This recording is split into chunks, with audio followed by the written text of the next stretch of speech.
kulanti wacan saaxiibayaal halkan waa dhaanka wararka ku soo dhawaada warbixin gaar ah oo aan ku eegi doono madaxweynaha Galmudug Qorqor oo ka shafay in shisheeye ay taageeraan ahlu sunna dagaal guriceel lacag badan lagu bixiyay waxaan eegi doonaa haddaba khudbadii ugu dambeysay ee Qorqor uu jeediyo iyo waxa uu ka yiri dagaal guriceel baaq oo u diray dadka gurmadka bixiya iyo xaalka guriceel uu ka deeriyay sidoo kale waxaan eegi doonaa eedeyn ka timid ahlu sunna oo loo jeediyay amisom iyo xaal guud ee magaaladaas iyo warar kala duwan ka soo baxay balse marka hore saaxiibayaal share gareeya muuqaalkan idinkoo like saaraya sidoo kale subscribe inoo saara barteena YouTube ee dhaanka wararka si aad u hesho wararkii ugu dambeeyay Soomaaliya iyo caalamka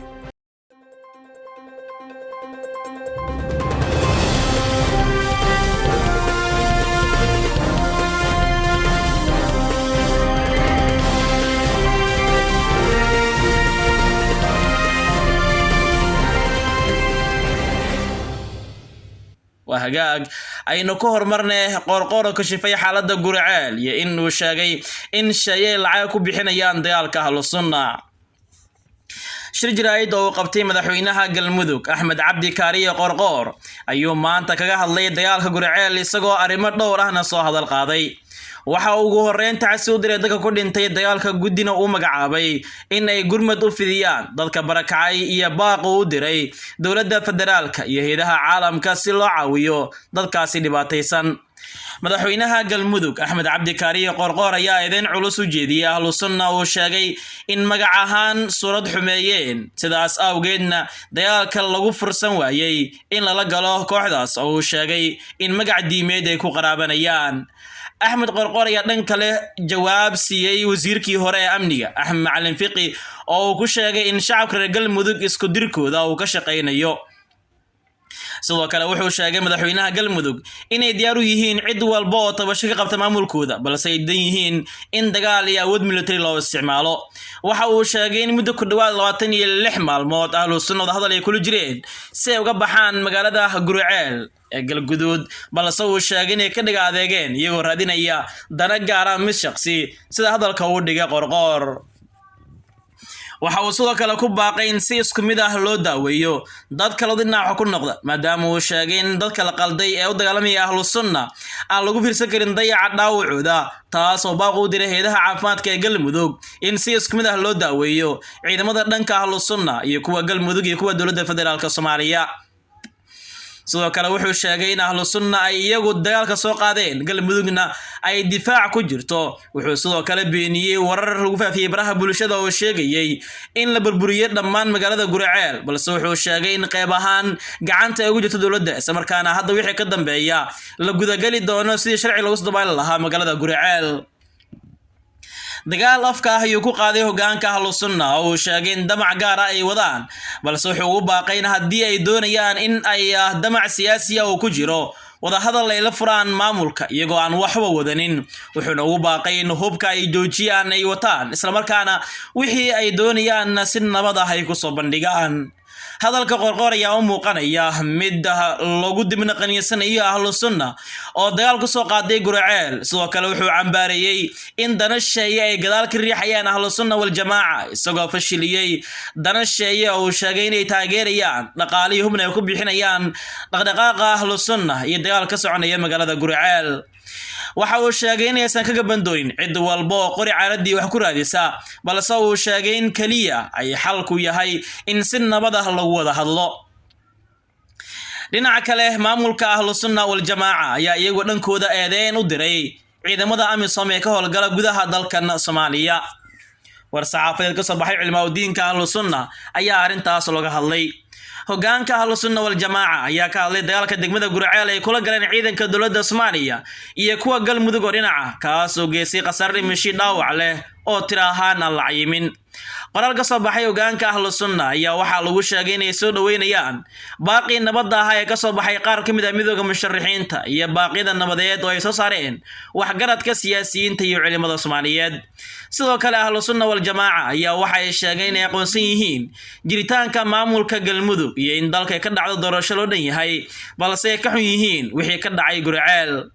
qoraalka waxaa lagu yiri ahlu sunna wal jamaa waxay ka cuntaa in ciidamada naalinta AMISOM ka qayb noqdaan burburinta isbitaalada iyo goobaha gargaarka oo ay dowladda federaalka Soomaaliya ka wado degmada Guriceel iyagoo u gudbinaya hub sharci darro ah oo dhalinaya barakacay burhantiyadeed sidoo kalena ka horjeeda xuquuqda aadanaha iyo shaqada AMISOM dalka u joogta ayaa lagu yiri qoraalka soo baxay hoggaanka sare ee ahlu sunna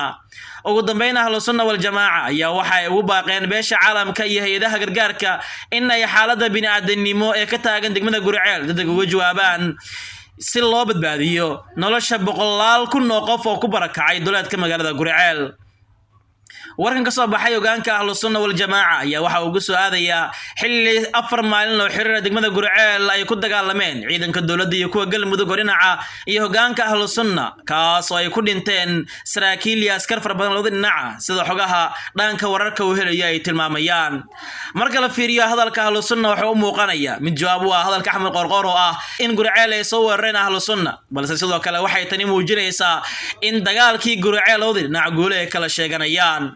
dhinaca kale aan eegno magacyada taliyaasha iyo saraakiisha ciidamada dowladda ee dagaalkii ka dhacay Guriceel ku dhintay waxaa maalintii afraad galay dagaalka ka holcaya magaalada Guriceel ee Galgaduud kaas oo u dhaxeeya ciidamada qalabka sida ee Soomaaliya iyo kooxda ahlu sunna oo 1 Oktoobar 2022 la wareegtay gacan ku haynta xarunta ganacsiga gobolka Galgaduud ee Guriceel dagaalkan waxaa si weyn ka qayb qaatay ciidamo laga qaaday caasimadda Soomaaliya ee Muqdisho ay horkacayaan saraakiisha ugu sarreeya ciidanka xoogga dalka Soomaaliyeed haddaba maxaan ka naqaanaa saraakiisha ka dagaalamaysa Guriceel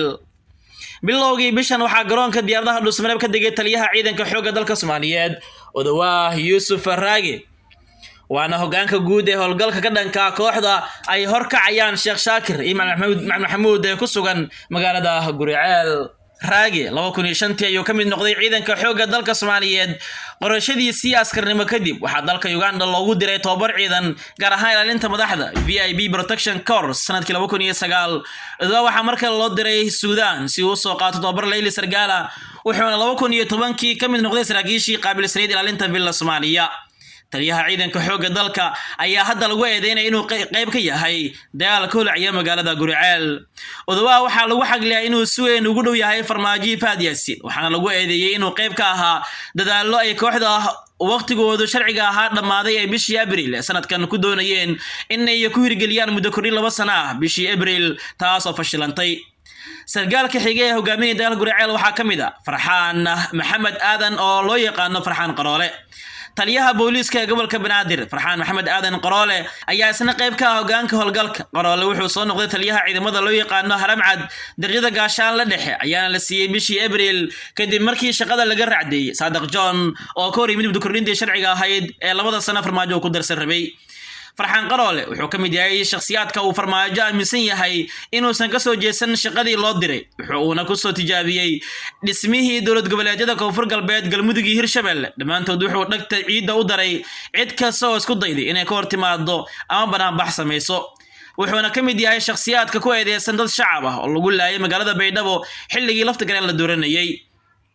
sidoo kale wuxuu hore dagaal ula galay kooxda ahlu sunna wal jamaa gaar ahaan magaalada Dhuusamareeb xirada loo yaqaan Inj oo lagu la dagaalamay ahlu sunna ka hor doorashadii Qorqor haddana waxaa lagu eedeynay inuu qayb ka yahay saraakiisha hogaaminaysa dagaal ka soconaya magaalada Guriceel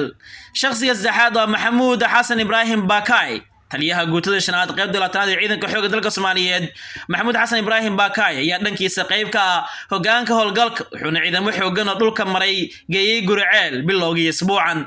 taliska guutada shanaad qaybta 2aad ee ciidanka xoogga dalka Soomaaliyeed waxay ka howlgalaan gobolka Hiiraan oo qudhiisa martigelinaya awood siyaasadeed oo ka soo jeeda maamulka Hirshabelle sida jabhadda hogaamiye Generaal Xuut oo ku sugan duleedka magaalada Beledweyne